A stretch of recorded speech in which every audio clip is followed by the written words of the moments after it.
विनायक के चरणों में ऐसी मंगल कामनाएं हैं कि हमारे सारे कार्यों की सिद्धि हो, निर्विघ्न पूर्वक भगवान गणेश जी महाराज सदैव इस व्यापार में वास करें। ऐसी मंगल कामनाएं। बोले गणपति गजानन भगवान की जय, सिद्धि विनायक देव की जय। गणपति बप्पा। अब मूर्तियां शुरू होता है। अनु जी और साथ पवन नागपाल मेरा नाम है, और मैं ज़्यादा अपने बारे में कुछ नहीं बोलूँगा, बोलना चाहिए भी नहीं। एक तो दिन बहुत बड़ा है हमारे सब्जेक्ट के लिए, दूसरा मैं सिर्फ फिल्म के बारे में बात करूँगा और इस फिल्म में अन्नू जी कैसे जुड़े मैं उसके बारे में बात करूँगा सिर्फ 2 मिनट के लिए।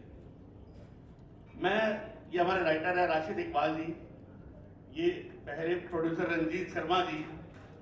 तो जब मैं रंजीत शर्मा जी और इकबाल जी से मिला था, मैं किसी और कारण से मिला था, और राशिद जी ने मुझे बताया कि एक ऐसी एक कहानी और भी है मेरे पास, क्योंकि मैंने एक ऐसी एक फिल्म पीछे करी है अभी जो भी जल्दी ओटीटी पे आने वाली है, बाल नरेन। तो इन्होंने बताया कि आप वो सब्जेक्ट सुनिए एक बारी। तो जब ये सब्जेक्ट इन्होंने सुनाया तो सर, दीनदयाल जी के बारे में मेरे हिसाब से तो शायद सभी जानते होंगे, बहुत ज्यादा नहीं जानते होंगे लेकिन थोड़ा बहुत तो जानते ही होंगे, सबने सुन रखा था उनका। तो मैं कहा सर, सब कुछ छोड़िए, पहले इसको करते हैं, पहले ये फिल्म बनाते हैं, ठीक सर, बाकी सब बाद में देखेंगे। और वहीं बैठे बैठे सबसे पहला शब्द मेरे मुख से निकला अन्नू कपूर जी। मैं कहा अन्नू कपूर जी के अलावा इससे बेहतरीन, इससे मतलब इतने अनुभवी एक्टर अगर इस किरदार को करेंगे, और आपने किरदार को भी देखा होगा, हमारी लुक को भी आपने पोस्टर में देखा होगा, इन्होंने कैसे ढाल लिया अपने आप को लुक में, और आगे भी ये क्या करेंगे आप सब सोच सकते हैं। तो ये अन्नू जी मेरी पहली चॉइस थी और वो मुझे मिली, ये बहुत अच्छी और सौभाग्य की बात है। अब ये फिल्म जो है, देखिए दीनदयाल जी जो थे, उन्होंने जो नीतियां जिस समय बनाई थी, जो काम जिस समय उन्होंने करने चाहे थे, वो कहीं ना कहीं उनके अधूरे रह गए, जो शायद आगे जाके अभी हो रहे हैं, या और कुछ लोग करना चाह रहे हैं वैसे काम जो वो आज से 40 साल पहले करना चाहते थे। और अकस्मात कहिए या किसी भी रीजन से उनकी मृत्यु हो गई, और वो मृत्यु क्यों हुई, कैसे हुई, कहां हुई, वो एक अपने आप में एक मिस्ट्री है, एक सस्पेंस है। बस हम उसी पे काम कर रहे हैं, उसी को जानने की कोशिश कर रहे हैं और आपको दिखाएंगे बेहतरीन तरीके से। Thank you. तो सर, हम एक्सपेक्ट कर सकते हैं कि जो मिस्ट्री है वो सॉल्व हो जाएगी? देखिए, वो मिस्ट्री हमारे हाथ में नहीं है सॉल्व करना, हमारे हाथ में नहीं है, क्योंकि हम सरकारी संस्था नहीं है। हम वो दिखाएंगे जो सच था, बस। Thank you very much. अब हम जानना चाहेंगे प्रोड्यूसर जी रंजीत शर्मा जी से इस कहानी के बारे में और इस सब्जेक्ट के बारे में उत्सुकता कैसे हुई? हेलो, सबको मेरी तरफ से बहुत बहुत नमस्कार। मैं रंजीत शर्मा हूँ। हेलो, मेरे को ये स्टोरी इंद्रेश कुमार जी आरएसएस के जो महान प्रचारक हैं, उन्होंने एक बार सुनाई। जब मैंने उनको कहा वैसा इसके ऊपर पिक्चर बनाओ, क्यों नहीं बनाओ, आप बनाओ। उनका संघ का आशीर्वाद मेरे को मिला। जब मैंने उनको अन्नू जी का नाम बताया था, वो बहुत खुश हुए, और उन सबकी आशीर्वाद के बाद मैं सबसे परमिशन लेके आगे बढ़ा, और जो स्टोरी है वो मेरे को हमारे जो राइटर है वो पूरी की पूरी सुनाई।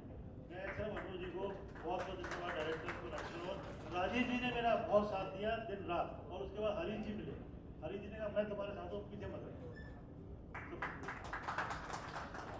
अब हमारे जो लेखक हैं राशिद इकबाल जी, उनसे रिक्वेस्ट है कि इसके बारे में स्टोरी कैसे आई दिमाग में और कहाँ से ये पॉलिटिकल थ्रिलर जो है उसके बारे में बताइए।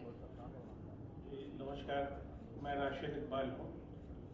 एक राइटर की हैसियत से 32 साल हो गए फिल्म इंडस्ट्री में। कई बायोपिक्स लिखी मैंने, ये शायद तीसरी या चौथी बायोपिक है मेरी।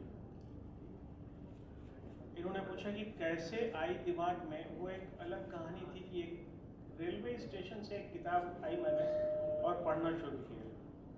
पढ़ने के बाद पता चला कि दीनदयाल जी के बारे में जानता ही था, लेकिन एक जगह जहाँ मेरी निगाह रुकी वो थी उनकी मौत। मौत कैसे हुई, क्या हुआ, कैसे हुआ, और तमाम सारी बातों को पढ़ने के बाद पता चला कि ये मिस्ट्री अनसॉल्व्ड है। इस रहस्य को सुलझाया नहीं गया है, और हम भी आपको वही दिखाएंगे। ये रहस्य जब वो लोग नहीं सुलझा सके तो हमारी औकात नहीं कि हम उसको सुलझाएं, लेकिन जिसके साथ ये हुआ था वो इस चीज़ को जानता है और शायद वो इस चीज़ को सुलझा के चला जाएगा, और वो है दीनदयाल। तो मैंने एक फिल्म कंप्लीट की, नाम पहले कुछ और था, नाम मिलता नहीं है, फिर मैंने ये नाम हम सब ने रखा। उसके बाद जब ये पता चला कि अन्नू जी इसमें आ गए, तो एक होता ना, एक आदमी सोच रहा था यार क्या कौन करेगा, कैसे करेगा। अन्नू जी का नाम आने के बाद मेरी एनर्जी डबल हो गई कि भाई ये आदमी तो, एक जो आदमी चला गया है हमारे बीच से, उसको जिंदा कर देगा, इसमें दो राय नहीं। कहानी आगे बढ़ी, अन्नू जी के पास हम लोग गए, अन्नू जी ने अपना यस कहा, वो हमारे लिए हिम्मत की बात है। और हमारे पीछे जिस आदमी की सबसे बड़ी ताकत थी वो ये रंजीत शर्मा जी हैं। राशिद भाई करो देखते हैं, राशिद भाई करो देखते हैं, हो जाएगा, कुछ ना कुछ हो जाएगा। अच्छा चलो आज दिल्ली चलते हैं, संघ की मीटिंग है, संघ के बड़े बड़े लोगों से मीटिंग हुई, बड़ी अच्छी मीटिंग्स हुई, उनको हम लोगों ने बताया। मुझे जिस बात का डर था वो ये था कि जिस फॉर्मेट में हम उस फिल्म को बना रहे थे, वो फॉर्मेट क्या वो लोग लेंगे, क्योंकि मेरा मानना ये है कि फिल्म ऐसी बननी चाहिए कि लोग देखें। ये नहीं कि अच्छा ये इसमें पीवीआर में लगी है, दीनदयाल साइड से निकलो यार, उधर नहीं जाना है, ऐसा नहीं होना चाहिए। पीवीआर में लगी चलो देखते हैं वाला केस होना चाहिए। तो मैंने क्या किया कि बायोपिक के साथ एक मौत की मिस्ट्री को, मैं मर्डर मिस्ट्री नहीं बोलूंगा, मौत की मिस्ट्री को पिरो दिया। उनकी बायोपिक भी चल रही है, उनके साथ क्या हुआ वो भी चल रहा है। एक रोलर कोस्टर है थ्रिलर का। मुझे लगता है कि अन्नू जी 1 घंटा 45 मिनट किसी को कुर्सी से नहीं हिलने देंगे। ये तो मैं, कोई और होता तो शायद मुझे कहीं परेशानी होती, लेकिन चूंकि अन्नू जी है तो अब ये आप सुकून से सो सकते हैं फ्राइडे नाइट। और एक खूबसूरत सी फिल्म है जिसमें एक ऐसे इंसान की जिंदगी है, जैसे कि हमारे नागपाल भाई ने कहा कि वो कुछ करना चाहते थे लेकिन कर नहीं पाए। क्या अब वो चीजें की जाएंगी? तो वो क्या करना चाहते थे उसके भी थोड़े थोड़े अंश हम आपको दिखाएंगे, और क्या वो अब पूरा हो रहा है। फिर जब उसको आप देखेंगे और इसको मिलाएंगे, ये आपका फैसला। एक छोटी कोशिश है, आप सबका आशीर्वाद चाहिए, उम्मीद है फिल्म अच्छी। बहुत बहुत शुक्रिया। तो हरीश रेड्डी जी, और उसके बाद मैं पूछना चाहूँगी रंजीव दमीजा जी से भी कि किस बात ने आपको इंस्पायर किया। Hello, welcome to everyone, media and press. I am Harish Reddy, the co-producer of this movie. And first of all, I want to say thanks to Mr. Anuj entering into this movie. And I can't talk much. I can say only thing is congratulations to everyone. This movie will be a biggest hit. Thank you very much. Rajiv ji. आप सभी का सबसे पहले स्वागत, बहुत बहुत अभिनंदन कि आज ये घड़ी आई है। रंजीत जी से मेरा संबंध शायद 20 से 25 साल पुराना है। जब इस फिल्म को हम करने जा रहे थे तो कहीं घबरा रहे थे। एक दिन मैं जब घर ये आए, छोटा मैं हूँ लेकिन मुझे ये भाई साहब बोलते हैं, तो बोले भाई साहब क्या करना है, कैसे करना, बड़े घबराए हुए से थे। मैंने कहा यार बस करना है और तुम कर दो बस, अब ये क्या करना है क्या करना है। तो बोले नहीं नहीं, कल अनु जी की कोई शूटिंग चल रही है मीरा रोड और वहाँ चलना है। हमने कहा चलो। बस जैसे इनके सानिध्य में पहुंचे, इनको देखा, इनको सुना और बहुत मेहमान नवाजी करी इन्होंने हमारी। हमने खाना भी साथ में खाया और हम जैसे ही वैनिटी वैन से बाहर निकले मैंने कहा बस कर दो, श्री गणेश कर दो इसका, कुछ नहीं सोच रहे।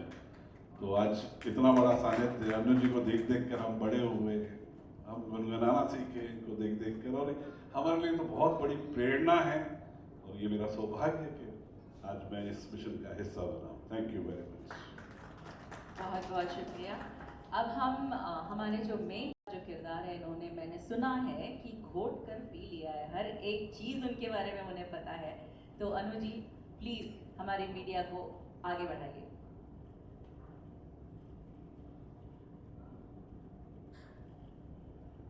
Thank you very much for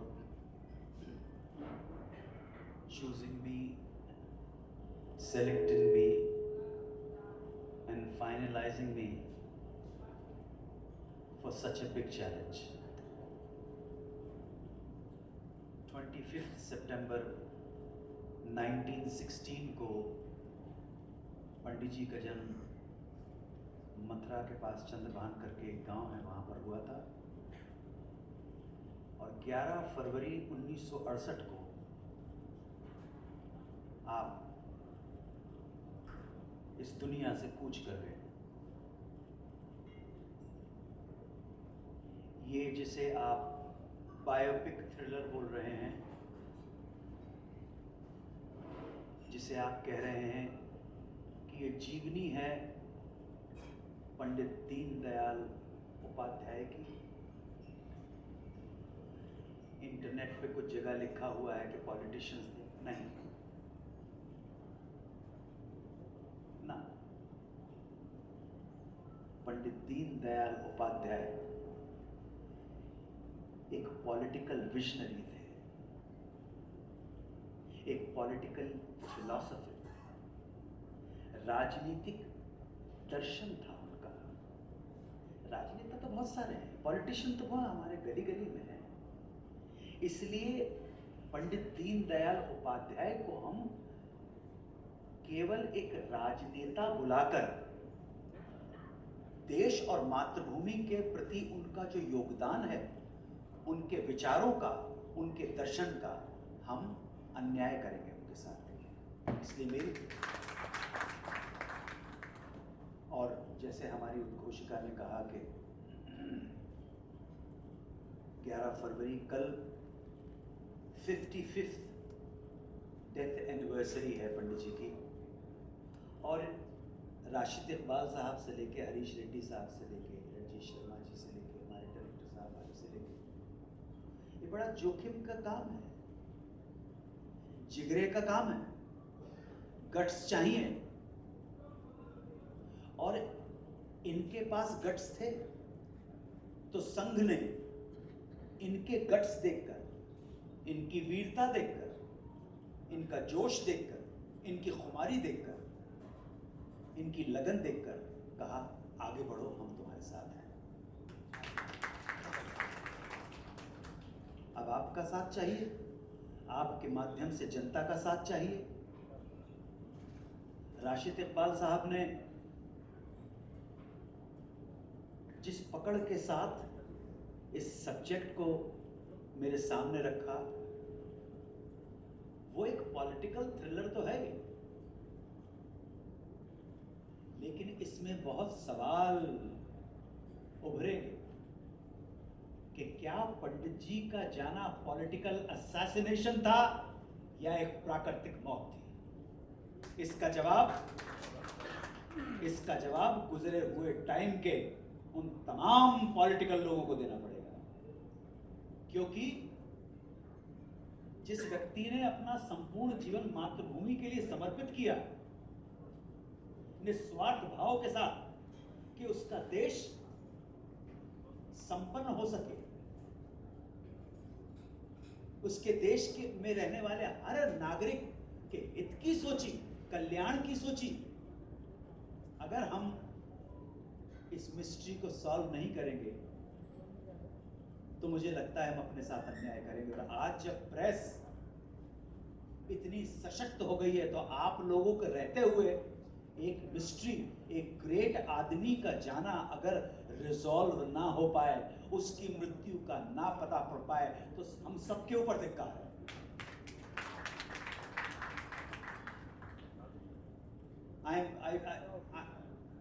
I'm so happy and I'm so excited these two terms will be only undervalued to express my feelings. I've got tremendous responsibility along with Rashid Iqbal Sahab and along with Mr. Nagpal.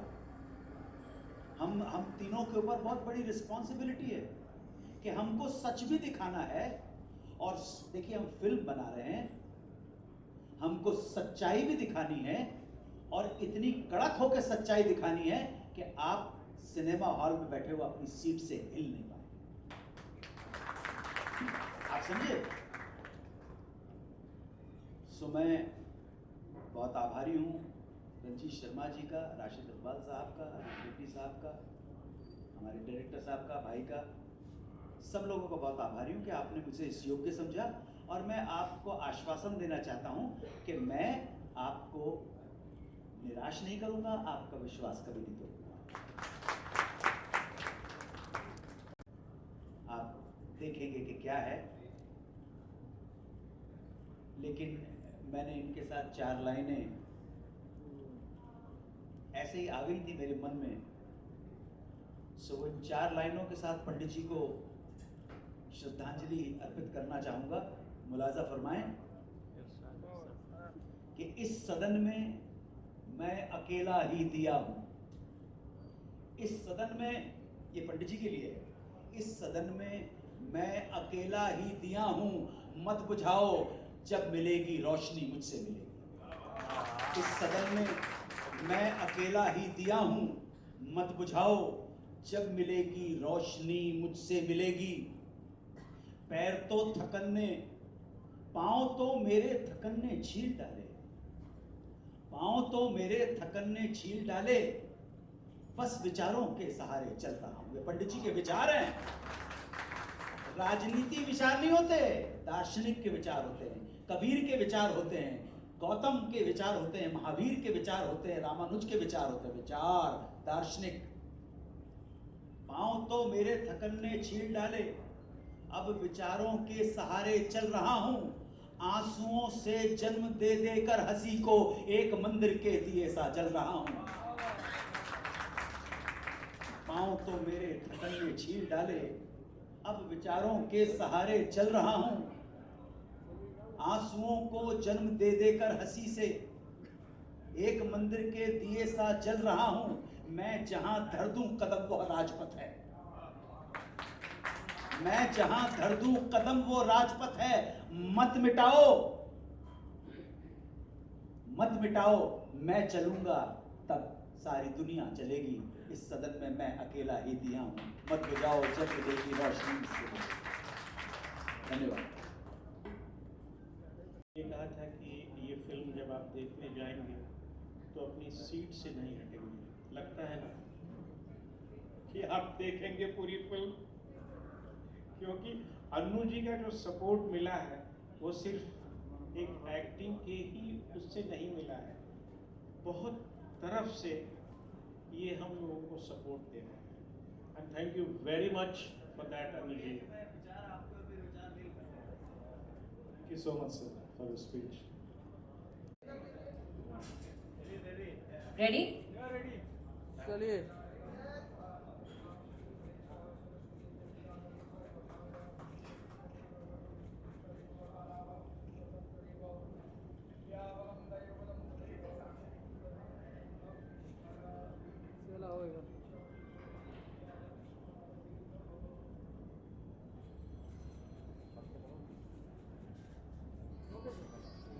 Character आज आपको दिया जा रहा है, कहीं ना कहीं बहुत पहले मिल जाना चाहिए था। इस तरह के किरदार आपको सर, अब जो जीवन के जो फ्रस्ट्रेशंस हैं, जो नहीं मिला उसको भूल जाइए, जो मिल रहा है उसके ऊपर कॉन्सेंट्रेट करो। इस महान किरदार को, इस महान व्यक्तित्व को निभाने के लिए आपने किस तरह की तैयारियां की हैं, कब से किताबें पढ़ रही हैं और कहां से ज्ञान आपने हासिल किया है? देखिए, पंडित जी के दर्शन के बारे में अध्ययन, मनन और चिंतन करना, पुस्तकें पढ़ना, किसी भी किरदार को, किसी भी भूमिका को निभाने का एक छोटा सा पक्ष है। भूमिका निभाना, स्क्रीन पे उसको चरितार्थ करना, उसको स्क्रीन पे पर यथार्थ में प्रस्तुत करना, वो दूसरी विधा है। तो जब आएगी सामने तो एक हिंदी में कहावत है, नाई नाई बाल कितने ही हुजूर सामने आ जाएंगे। अभी से क्या है। आज अनुज जी, सोशल मीडिया बहुत बड़ा प्लेटफॉर्म बन चुका है जहाँ पे लोग बेधड़क कहीं ना कहीं अपनी भावनाओं को प्रकट करते हैं। कहीं ना कहीं आपको लगता है जो फिल्मकार है वो बंदिश में बन चुका है, क्योंकि बहुत सारी बातों का ध्यान रखना पड़ता है। पता नहीं किसको क्या बुरा लग जाए और कंट्रोवर्सी बन जाए। इस पर आपका क्या टेक है? सोशल मीडिया की स्ट्रेंथ इतनी ज़्यादा हो चुकी है, जब भी कोई नई विधा सामने आती है तो उसके दोनों पहलू होते हैं। आग खाना भी पकाती है और आग हाथ भी जलाती है। वैसे ही सोशल मीडिया है, जहां हर एक व्यक्ति को अपने विचार बेधड़क कहने का एक प्लेटफॉर्म मिल गया। लेकिन उन विचारों के पीछे कितने तटस्थ भाव हैं, कितना सत्य है कि नहीं है, कि अफवाहें हैं, कि सिर्फ अफवाहों के नाम पर आपका ध्यान आकर्षण करने की एक कलाकारी है। वो तो 4% लोगों के पास भी है। 4% लोग भी सोशल मीडिया के ऊपर जो लिखते हैं, अगर 4% होंगे या 5% होंगे जो पूरी जिम्मेदारी के साथ हर तथ्य को 4 एंगल से वेरीफाई करने के बाद अपना कमेंट लिखें, बिल्कुल वही अनुपात हमारे देश के अंदर जिम्मेदार व्यक्तियों का है। इस देश का 95% जो व्यक्ति है वो अपने अधिकारों की बात करता है, परंतु जब उससे कहा जाता है तेरे फर्ज क्या हैं, तेरी ड्यूटीज़ क्या हैं, तेरे कर्तव्य क्या, तो ठेंगा दिखाता है। बिल्कुल सोशल मीडिया बाहर से थोड़ा है, सोशल मीडिया आपके और हमारे उससे बना है। सो उसके दोनों पहलू हैं। आज डायरेक्टर, आपने पूछा, डायरेक्टर फिल्म बनाता है, एक बहुत स्ट्रॉन्ग पर्सपेक्टिव सामने आ गया है कि अगर आपने किसी धर्म विशेष के देवी देवताओं को, पैगंबर को, नबी को, दरवेश को, पीर औलिया को, अवतार को अगर आपने मजाक उड़ाया, उसका उपहास किया, उसका निरादर किया, अपमान किया, तौहीन की, तो हम छोड़ने वाले नहीं हैं। ये सामने है आपके, बात खत्म हो गई। मत उड़ाइए मजाक। खुजली क्यों पड़ी हुई है आपको मजाक उड़ाने की? क्योंकि आपकी आदतें गंदी हो गई।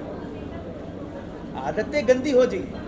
आपने अभिव्यक्ति की जो स्वतंत्रता आपको संविधान ने दी है, उसका मतलब आपने गाली देना मान लिया। जिसको आप कहते हैं ना, मेरे पास फ्रीडम है एक्सप्रेस करने की। आपके पास फ्रीडम है अपने विचार रखने की, आपके पास कोई फ्रीडम नहीं है दूसरे को गाली देने की।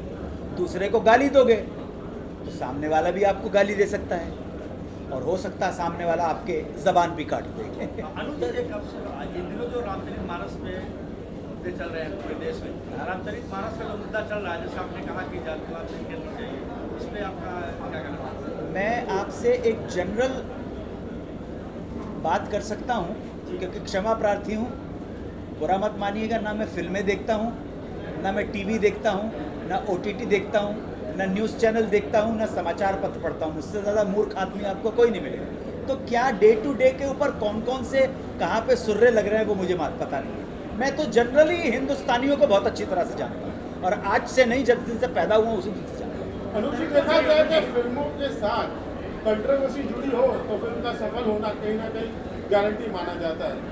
हाँ, थोड़ी देर के लिए अगर विवादास्पद हो जाएगी तो ये मदारी है। मदारी का पिटारा खुलने के बाद ना फिर वो नहीं रहता है। उसके बाद एक बार बंद मुट्ठी, आप समझे, लाख की और खुल गई तो खाक की। तो कुछ लोग इस चीज़ का इस्तेमाल करते हैं, लेकिन जब हम वाइडर पर्सपेक्टिव में उनके आंकड़ों को देखते हैं तो हम पाते हैं कि वो थोड़ी क्षणिक काल के लिए मोमेंट्री तो ध्यान आ जाता है, लेकिन जब कैलकुलेशन करते हैं, लॉस एंड प्रॉफिट का अकाउंट देखते हैं तो उसमें ज़्यादा फर्क नहीं पड़ता है। आप जान जाते हैं कि हाँ भाई ये इसने कंट्रोवर्सी की। जानना चाहूँगा कि सर, आपने बड़े खूबसूरती से कहा कि उस दौरान के जितने भी पॉलिटिकल है सभी को जवाब देना पड़ेगा 1960s में, बट ऑब्वियसली काफ़ी समय बीत गया है, 50 साल हो गए हैं। आई वुड अज्यूम कि ज़्यादातर उस दौर के जो भी नेता थे शायद अब इस दुनिया में नहीं है, चाहे वो पुलिस हो या CBI हो। जी जी। और आई थिंक मेरे ख्याल से 2016 या 17 में परिवार ने एक रिक्वेस्ट की थी कि पंडित जी की मौत को फिर से इन्वेस्टिगेट किया जाए जी। बट कुछ हुआ नहीं। तो सवाल यही पैदा होता है कि आज अगर कोई सवाल करें या शुरुआत करें तो कहाँ से करेंगे? मेरे ख्याल से अधिकतर लोग तो शायद है नहीं। आप जैसा सशक्त माध्यम हमारे साथ है, अगर हम आपको कन्विंस करवा सके, अगर हमारे डायरेक्टर, हमारे राइटर अगर आपको कन्विंस करवा सके that it was not a natural death, it was a political assassination, आपका साथ मिल जाए तो ये जनता का साथ हमारे साथ, बात खत्म। राइटर साहब ने भी एकदम बिल्कुल हो जाएगा सर, बिल्कुल। अरे सर, सारी फाइलें खुलनी शुरू हो जाएंगी। फाइलें तो बहुत हैं, सबके राज हैं, सबकी जन्म पत्रियां देखोगे, हमाम में सबके सब नंगे। सर एक न्यूट्रल पॉइंट से अगर एक सवाल करूँ जी, चाहे ये हादसा हो या कोई भी हो, और खासकर mysterious death of a celebrated figure, नहीं तो अपने इतिहास में देखा है एज अ सिंपल सिटीजन कि जिसकी लाठी उसकी भैंस, वही होता है जी, कि जो जिस समय पावर में है वो मामला शायद अब जाता है अगर वो उसके घर का मामला है, अगर ऑपोजिशन का मामला है तो उसे उछाला जाता है। जी, यही देखा जाता है कि अंत में कुछ होता नहीं है, बस एक वो न्यूज़ में डिस्कशन बन के रह जाता है, लोग चिल्लाते हैं, एंकर्स चिल्लाते हैं, 2 महीने बाद सब उसको भूल जाते हैं। आपके प्रश्न का जवाब आपके पास आपने खुद ही दे दिया कि जिसके हाथ में पावर है। इसलिए लेकिन मीडिया तो थोड़ी लीगली तो मीडिया तो नहीं कर सकती। मीडिया कुछ नहीं कर सकता, लेकिन जिसके हाथ में पावर है उसको कम से कम सही इन्वेस्टिगेशन करने का अधिकार तो हो सकता है। सर सोर्स अगर जानना चाहे तो कहाँ से आया होगा इसकी राइटिंग के लिए? वो तो आपको इकबाल राशिद साहब बताएंगे, क्योंकि ये दोनों जितने डूबे हुए हैं, मैं तो अभी ताज़ा आया हूँ ना। सर आपने इस कैरेक्टर को निभाने के लिए कितना सर्च किया था या उसमें ढलने के लिए कितनी मेहनत करनी? नहीं सर, अभी तो प्रथम चरण, अभी तो हॉस्पिटल से निकल के बाहर आया हूँ। हमारे आंखों के सामने देखा है हमने तो। डायरेक्टर सर, आपसे जानना चाहूँगा कि क्या क्या चैलेंजेस आपने अब तक फेस किए हैं और बहुत ही जल्दी शूट भी शुरू होने वाला है, तो आपकी तरफ से किस तरह की तैयारियाँ चल रही हैं, अगर उस बारे में कुछ बताएं। सर तैयारियाँ चल रही है, जितना मैंने सुना, जितना मैंने, क्या ये सच, अब मैं जैसे आपका एक सवाल था कि ये मिस्ट्री है, मर्डर है, क्या है, ये है या नहीं है, मैं बहुत छोटे छोटे से 2-3 चीज़ें बता देता हूँ आपको। CBI ने भी जो अपनी जांच की रिपोर्ट दी थी, उन्होंने भी ये माना था कि 2 चोरों ने इनका मर्डर किया है पैसे के लिए। इसका मतलब मर्डर तो था, ये रिपोर्ट है, CBI ने ही मानी है। अब उनका कहना कुछ है, नहीं मर्डर था, 2 चोरों का नाम है इसमें। प्रीमेडिटेटेड मर्डर नहीं कहा है कि वो नहीं, वो मर्डर नहीं था, बाद में वो एक्सीडेंट का ही है। लेकिन वो इन्वेस्टिगेशन जब हो रहा था तो एक पॉइंट पे आया था कि उन 2 चोरों ने शायद उनको मारा, शायद उनको मारा होगा, मार के वो क्यों आया, वो क्यों खुला, वो क्यों खुला सर? और बहुत सारी चीजें हैं जो हम अभी आपको फिल्म में दिखाना चाहते हैं, और क्यों इन्वेस्टिगेशन में नाम आया। और एक बात ऐड करना चाहूँगा कि जब हम इतने बड़े व्यक्तित्व के ऊपर कुछ फिल्म बनाते हैं तो हम उसे सतही तौर के ऊपर नहीं ट्रीट कर सकते हैं। उसके अंदर जो शोध है, रिसर्च है, तटस्थ भाव के साथ ही वो आप लोगों के सामने पेश किया पूरे रैशनैलिटी के साथ। आप उस रिपोर्ट को पढ़ेंगे तो उसके अंदर एक नहीं कई सवाल हैं, जिस सवालों के जवाब नहीं आए। सर इसके अलावा सर, फिल्म जब रिलीज होती है तो बहुत सारे सवाल आप पर उठेंगे कि ये आपने कैसे किया, उस रिसर्च के लिए कितने तैयार है? जैसे आपने कहा कि उस रिसर्च के लिए मैं तैयार हूँ, उस रिसर्च के लिए वो तैयार नहीं हूँ, उस सवाल के लिए मैं तैयार हूँ। मैं आपको एक छोटा सा एग्जाम्पल देता हूँ। मेरी एक फिल्म थी 26/11, जिसमें एक लास्ट सीन है जब नाना पाटेकर जी कसाब को लेके मॉर्ग में आते हैं। वो क्लिप मिस्टर अमिताभ बच्चन ने देखा और देखने के बाद राम गोपाल वर्मा से ये कहा कि इसको निकाल दी। राम गोपाल वर्मा ने मुझे फ़ोन किया और कहा कि रशीद तुम जल्दी आओ। उनका ऑफिस यहीं वहाँ है वीरा देसाई रोड में, बड़ा डार्क रूम रहता है उनका। गया मैं, बोले Rashid you have to delete this scene. वही सीन है उस फिल्म में। मैंने कहा क्यों? उन्होंने कहा कि तुमने जो लिखा है उस पर पूरे हिंदुस्तान में हंगामा हो सकता है। हमने कहा तो होने दीजिए, फिल्म बन रही तो होनी चाहिए। तो बोले नहीं यार, फिर तो टेररिस्ट आएंगे तो मैं क्या करूँगा। हमने कहा मेरा एड्रेस ले लीजिए, मेरे घर भेज दीजिएगा, मुझे आके मार देंगे। नहीं, यू आर जोकिंग। आपने कहा ना कि कितने तरीके से उस पर रिसर्च किया गया है, उसमें जिहाद के बारे में मैंने लिखा है। मैंने कहा कि हिंदुस्तान से जितने भी मौलाना मौलवी हों और Islamic theologist, I am not talking about मौलाना मौलवी, I am talking about Islamic theologist जो इस्लाम को समझते हैं। My father was also one of them who is no more.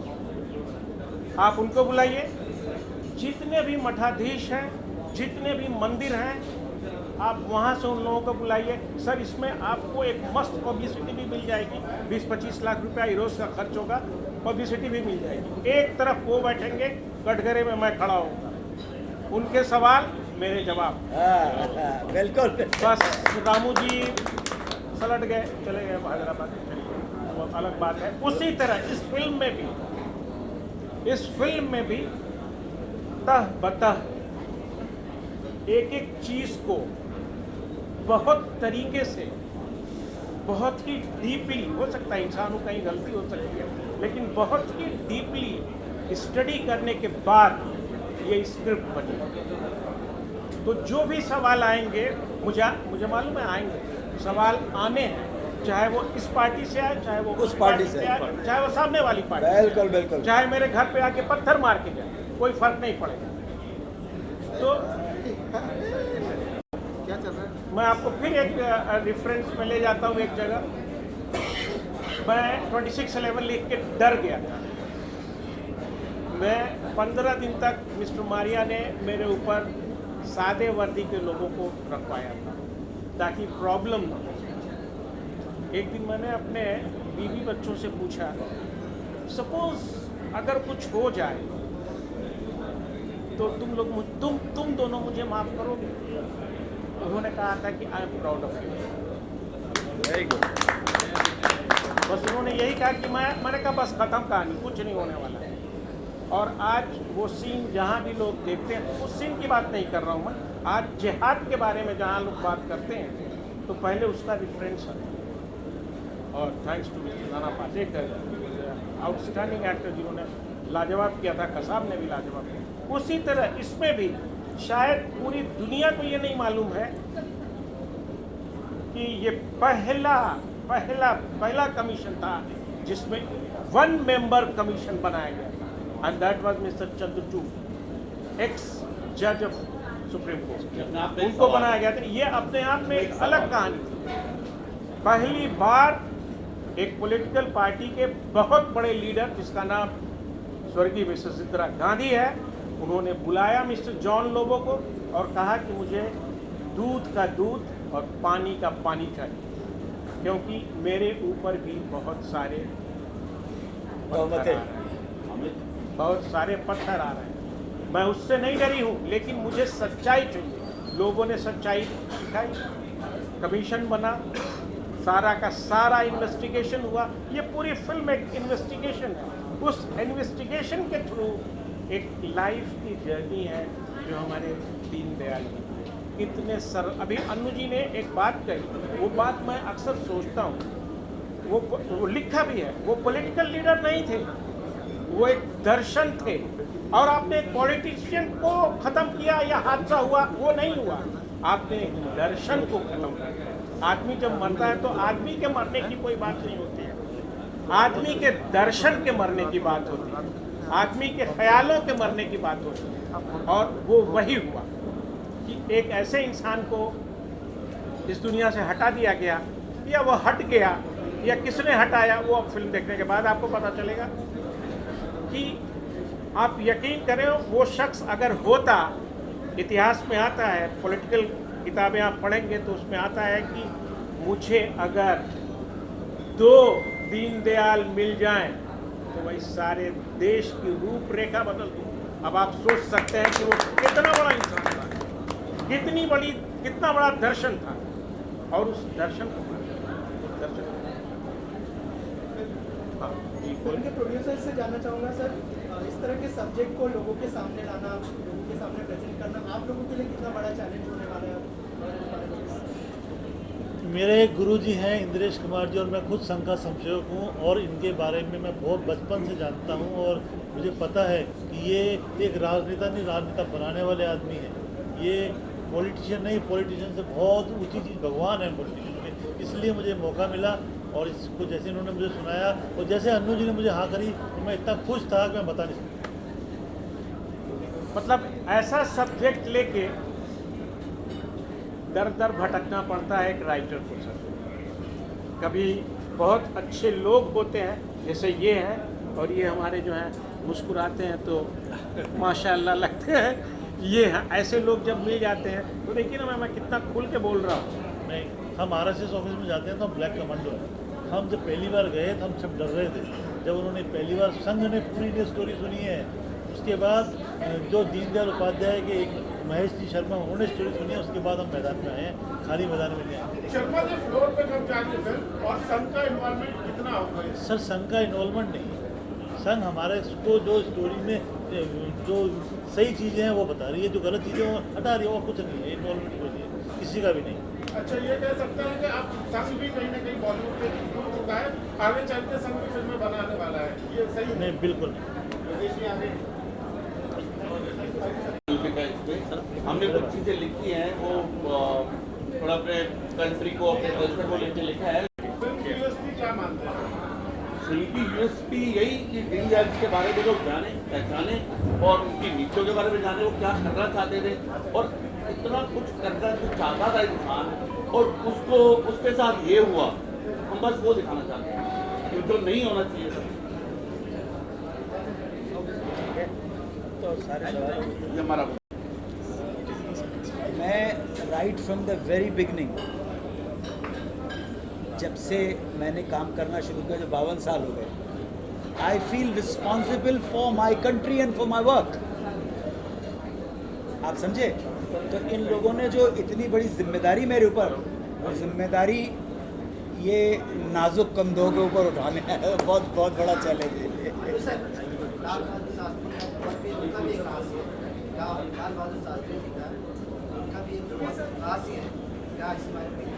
Sir, आपने जिस व्यक्ति का श्रीमुख से नाम लिया है, वो भारतवर्ष का माँ भारती का वो लाल था जिसने सबसे बड़ी भूल की है, और माँ भारती के उस लाल बहादुर शास्त्री ने एक ही भूल की है कि वो जल्दी चले गए, कि उनकी जल्दी मृत्यु हो गई। अगर शास्त्री जी जल्दी नहीं जाते तो इस देश का नक्शा कुछ और होता। ध्यान रखिए, एक ही भूल हुई, वो जल्दी चले गए, तो नियति ने उन्हें बहुत जल्दी बुला लिया। मैं जब एक फिल्म थी खुदा हाफिज, तो मैं ताशकंद में शूटिंग कर रहा था, तो मैं शास्त्री जी की समाधि पे वहाँ पे गया था, पुष्पमाला अर्पण की मैंने, और वहाँ सारे पौधे लगे हुए, अभी भी तस्वीरें साथ यहाँ पे मैंने रखी हुई है संभाल के। भैया इसमें 2019 का दिखा देना इनको। मैं वहीं गया था और तो कहीं गया नहीं। ये देखिए, तो मैं तो जहाँ पे माँ भारती के सच्चे लाल पैदा होंगे, मैं वहाँ पे पाया जाऊँगा। ये देख लीजिए, बस मेरा संबंध किसी पॉलिटिकल पार्टी से नहीं है, मेरा संबंध किसी धर्म से भी नहीं है, और धर्म से नहीं है इसलिए अधर्म से भी नहीं है। मेरा सर तो माँ भारती, भारत माता के चरणों में झुकता है, मेरे से को किसी से लेना देना नहीं है।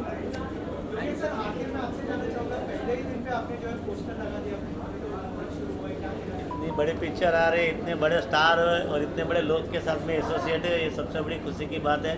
और JVPD जो जूह सर्कल है, वहाँ जिनका इतना बड़ा होर्डिंग लगा, तो मैं भी सर हैप्पी होंगे। और पिक्चर का रिस्पॉन्स और बहुत अच्छा सब्जेक्ट है। अब योगेश भाई जैसे व्यक्ति हृदय से जुड़े हैं, निस्वार्थ दिल से जुड़े हैं।